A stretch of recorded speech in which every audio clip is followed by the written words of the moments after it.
Since the beginning of the Spanish and Portuguese Age of Discovery in the 15th century, the historical phenomenon of colonialism has played one of the most important roles in the development and growth of not only the economies in the three following centuries, but also in the economy that we live in today. But in order to understand this development, it is indispensable to analyze the beginnings and roots of colonialism itself, as well as the evident and false reasons for colonizing.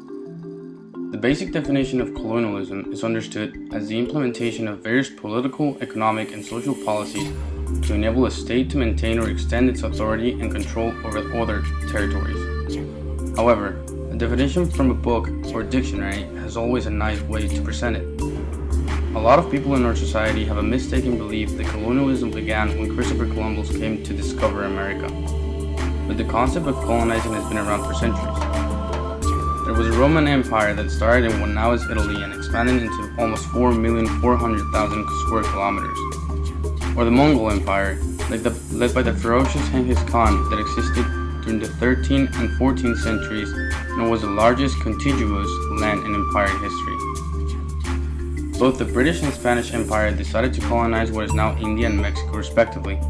These two powerful empires claimed that their reasons to invade the already owned and populated lands and absolutely take over whatever economy or goods with high value that will settle there were to help indigenous people modernize, as well as settling poor cities for trading purposes or to spread the word of God. But seriously guys, why these specific lands? There's a case study from the economics standpoint called The Colonial Origins of Modern Institutions. This study mainly explains the actual reasons why Britain and Spain specifically colonized the regions of India and Mexico. It also explains the basic logics of why today both of the regions are economically poor compared to the others. This research done by Darren Acemoglu, Simon Johnson, and James Robinson suggests that enough international data exists showing remarkable correlation between latitude and economic prosperity, meaning that nations closer to the equator typically have lower levels of income per person compared to the nations farther from the equator. According to this research, this fact is true in both northern and southern hemispheres. But what explains this correlation? Based on the opinion of some smart guys that like to call themselves economists, have suggested that the direct negative impact on productivity is due to the tropical climates near the equator.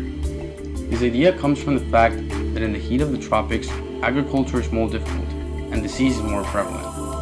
Consequently, the production of goods and services is highly difficult. Although the direct impact of geography could be one of the reasons tropical climate nations tend to be poor, this study suggests that there is another indirect mechanism which they explain in 4 steps.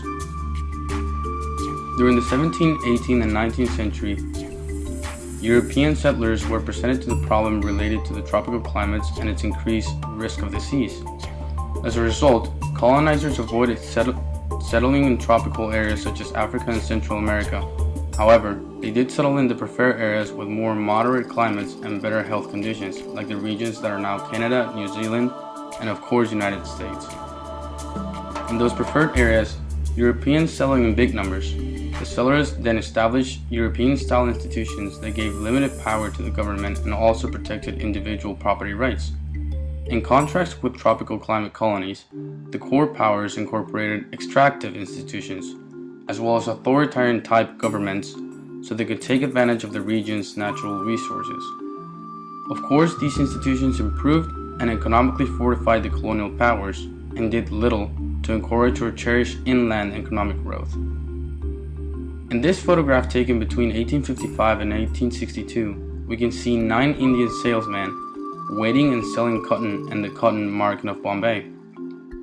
This environment depicts an important facet of the textile industry in India that was absolutely controlled by the British Empire through the East India Trading Company. Although the East India Trading Company didn't prevail, like every other extractive institution, it operated as a monopoly and satisfied the concept of core periphery growth.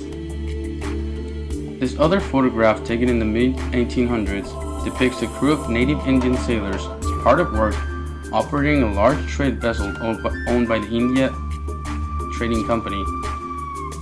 Toward the top left corner of the photograph, we can see what seems to be the only white man on board. His stance, relative to the other men in the photo, suggests that he is overseeing the work done on deck below, and he's perhaps a high-ranking official of the East India Company. As we know from the journal written by Arthur Mayer, the East India Company took full advantage of the abundant native labor without much concern of compensation or their well-being. Often, these ships were used to export raw materials and spices back to England to be enjoyed by the aristocracy. The overall sentiment of this photograph emulates the superiority complex typical of the East India Company's high-ranking officers and their preeminence over the almost enslaved Indian people. Despite the fact the colonial ruling era is long gone, the deep-rooted institutions and the preferred regions are firmly correlated with the modern organizations in the prior colonies.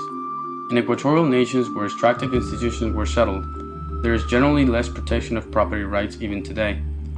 When these colonies like Mexico and India became independent, the extractive institutions prevailed and were easily acquired by new ruling elites.